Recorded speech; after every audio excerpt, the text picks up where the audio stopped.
Alors, là, c'est vraiment pour moi la dimension européenne de l'ISPEC.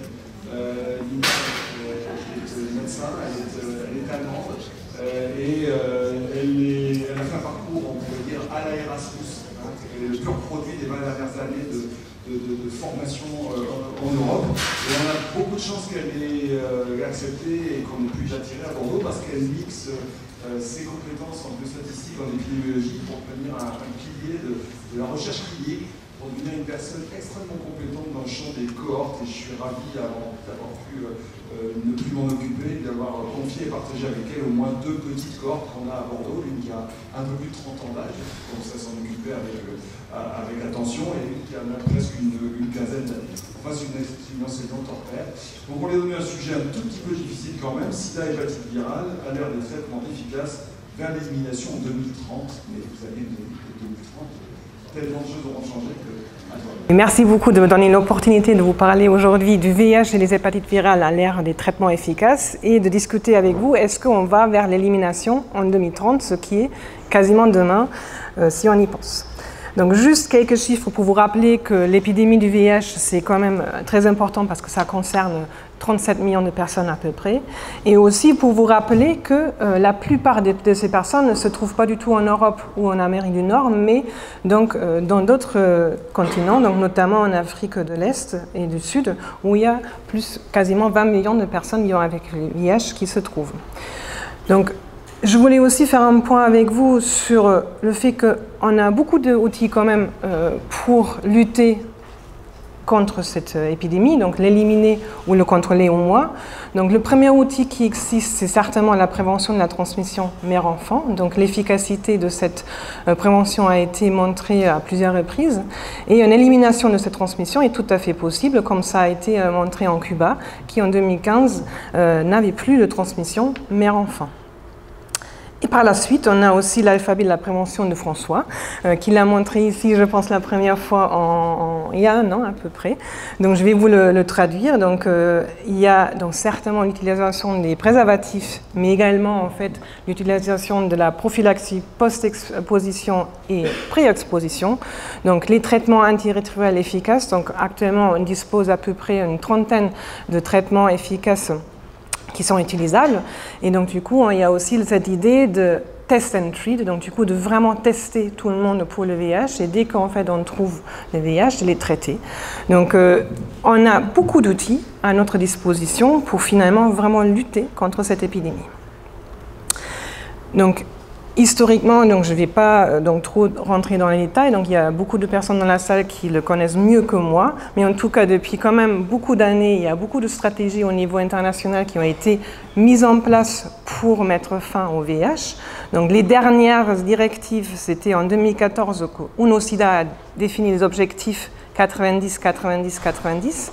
Donc 90% de personnes vivant avec le VIH qui connaissent leur statut. Donc parmi celles-là, 90 qui sont sous traitement, et parmi les personnes traitées, 90% qui sont donc supprimées pour leur charge virale.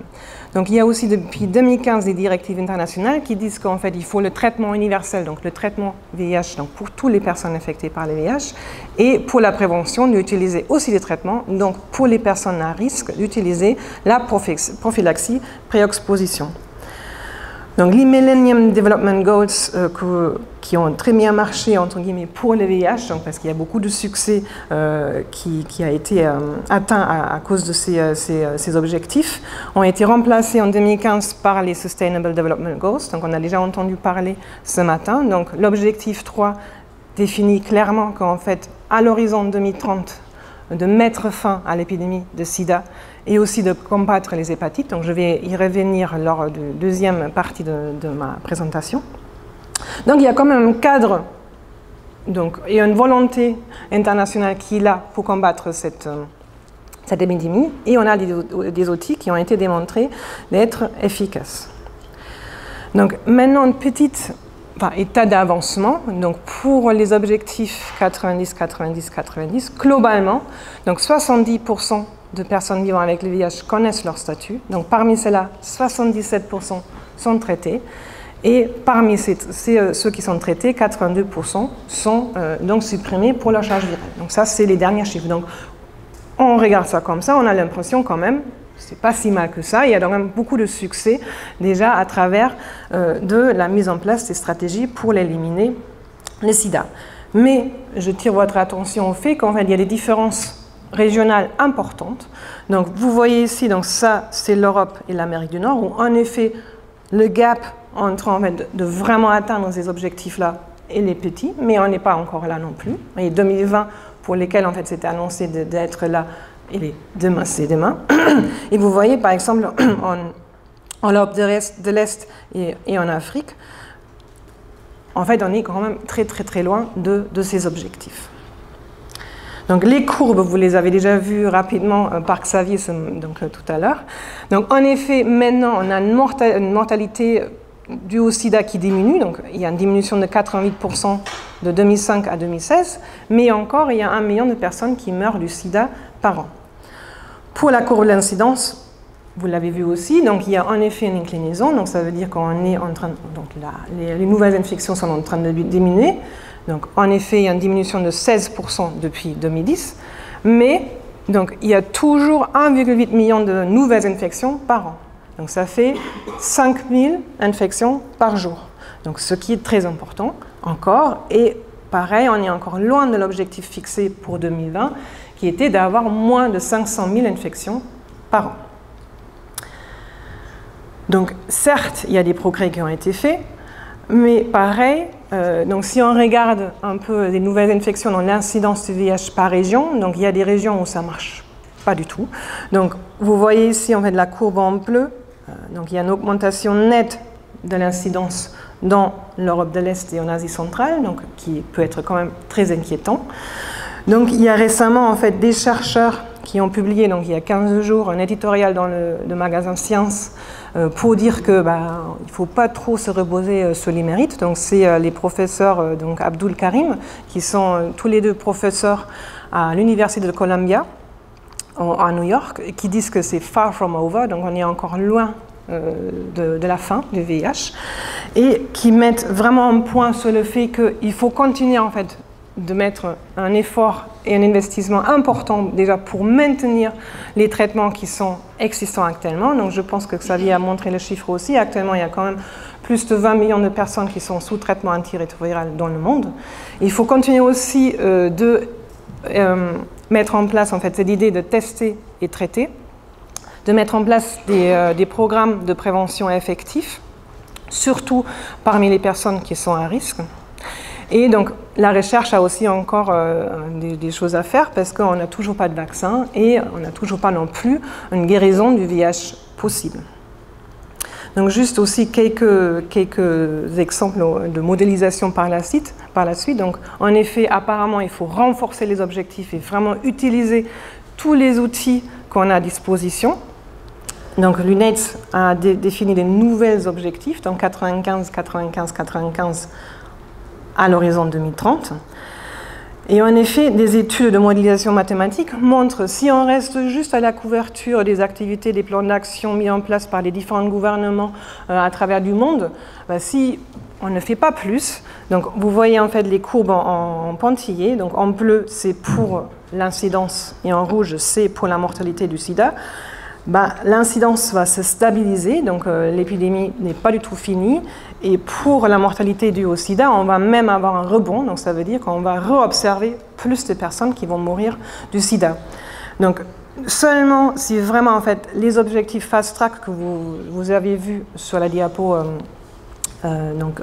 devant, on va arriver à vraiment incliner les incidences du VIH et aussi de continuer à diminuer la mortalité du VIH et SIDA.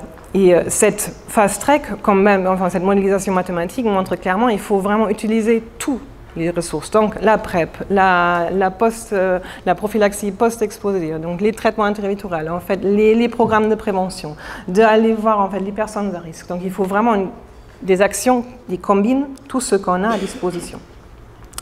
Je ne vais pas parler beaucoup du coût, mais évidemment, tout ça, ça a un coût important.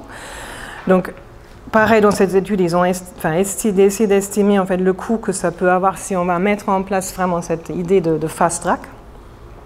Donc le coût est entre 20 et 25 billions de dollars par an. Donc vous voyez qu'en fait réparti parmi les différentes actions qui peuvent être menées, donc c'est très important.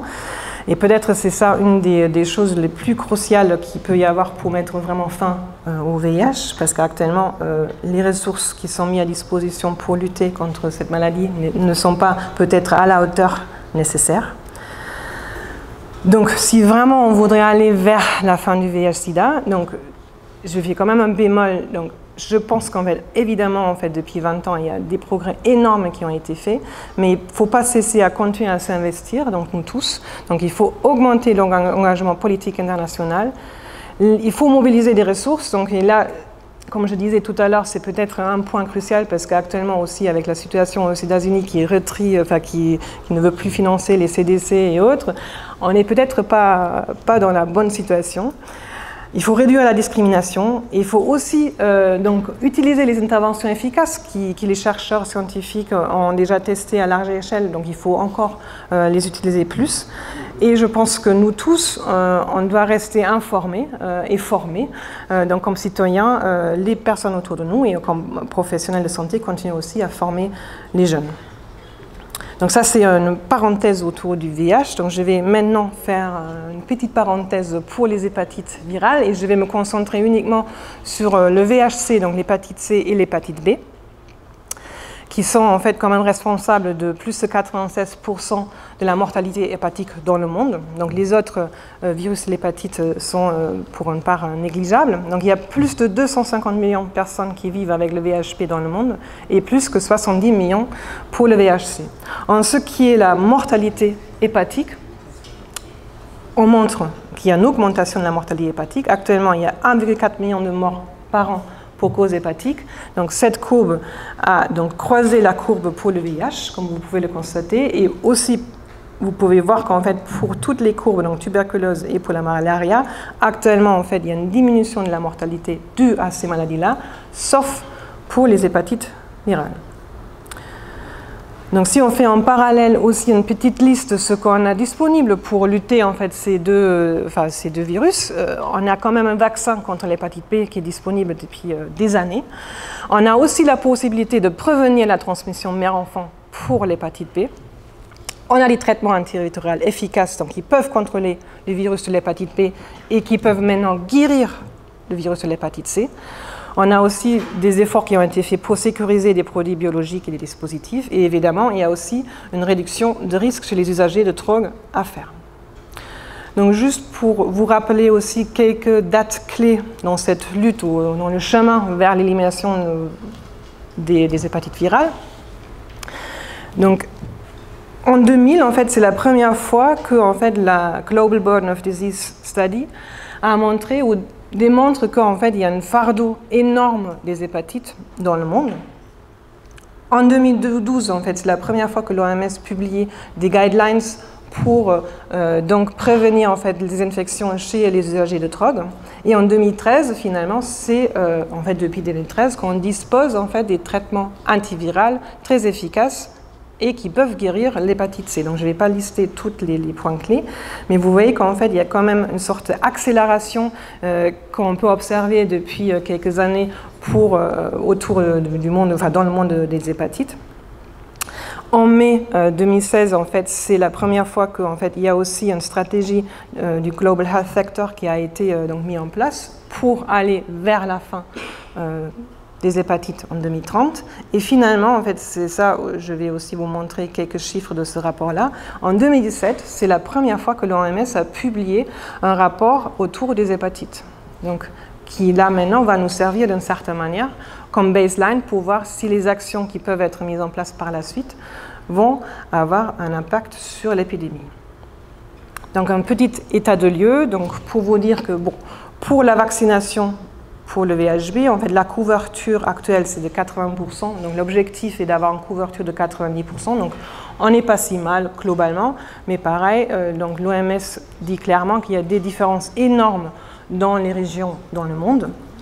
On est un peu plus mal pour ce qui est en fait la prévention de la transmission mère-enfant. Donc uniquement 4 sur 10 nourrissons reçoivent un vaccin dès la naissance et c'est uniquement 1 sur 10 en Afrique. Bon, les chiffres sont moins alertants pour tout ce qui est la sécurité des produits biologiques et les injections. Donc vous voyez qu'en fait on n'est pas si loin que ça. Par contre, si maintenant en fait par la suite on va regarder un peu plus en détail là, le dépistage et aussi l'accès au traitement, là la situation devient un peu plus alarmante. Donc pour le dépistage, donc uniquement 9% de personnes vivant avec le VHP connaissent actuellement leur statut et seulement 0,3% en Afrique. Pour le VHC, c'est 20% et 6% en Afrique. Donc on est vraiment très loin de l'objectif. Et donc du coup, la cascade telle qu'on l'a vu pour le VIH, là on est vraiment dans une situation très alarmante. Pour le traitement, je dirais que c'est pire, ou en tout cas c'est pas mieux. Seulement 8% des personnes qui sont diagnostiquées pour le VHP bénéficient actuellement d'un traitement et uniquement 7% des patients infectés par le VHC sont traités. Et ça, je vous rappelle, en effet, maintenant on dispose d'un traitement qui peut guérir de cette maladie. Donc vers la fin des hépatites en 2030, donc la question que je me suis posée, je pense qu'en fait on a quand même dans notre sac à dos pas mal d'outils qui peuvent en effet être mis en place. Et donc du coup on a les outils de santé publique pour y arriver. Il y a aussi des stratégies au niveau mondial qui ont été donc annoncées. Par contre, en fait, il faut encore monter une montagne qui est très haut. Et là, c'est des chercheurs français qui ont tiré en fait la sonnette d'alarme avec un appel qui a été lancé à la FRAVI en avril de cette année pour dire qu'en fait, il faut une réaction immédiate des gouvernements pour le renforcement des mesures de prévention, de dépistage et de traitement pour contrôler ces deux maladies. Pour vraiment atteindre les objectifs fixés par l'OMS. Donc il faut, pareil comme pour le VIH, mais en fait vous voyez qu'en fait la situation est vraiment assez importante et plus grave pour les hépatites, une mobilisation politique affirmée avec un renforcement des politiques de prévention, de dépistage et un accès au traitement. Pareil, évidemment en fait ce genre d'action ça nécessite un financement très important. Et nous, on doit tous rester informés autour en fait, de ces questions aussi. Et donc peut-être un dernier outil qui peut être augmenter notre arsenal en fait, de ce qu'on a déjà à disposition pour lutter contre l'hépatite, c'est qu'en fait on peut aussi tenter d'aller vers la guérison de l'hépatite B. Donc actuellement il y a plus de 30 molécules en développement clinique. Et en fait il y a des collaborations internationales qui se mettent en place pour discuter de cette possibilité d'un HPV cure. Donc restez informés, formez-vous. Donc d'une certaine manière, Paris est resté in. Donc en souscrivant en fait de Paris sans SIDA. Et je pense Bordeaux a fait suite donc en avril. Et il me semble, pareil, ils ont signé donc un accord pour Bordeaux ville sans SIDA. Et certes, ces actions locales, entre guillemets, sont importantes, mais ça n'empêche pas qu'il faut vraiment aller au-delà et d'un engagement politique important pour lutter contre en fait, ces maladies infectieuses. Je voulais remercier François qui a gentiment partagé des diapos avec moi et Geneviève également pour cette présentation et à vous pour votre attention. Merci.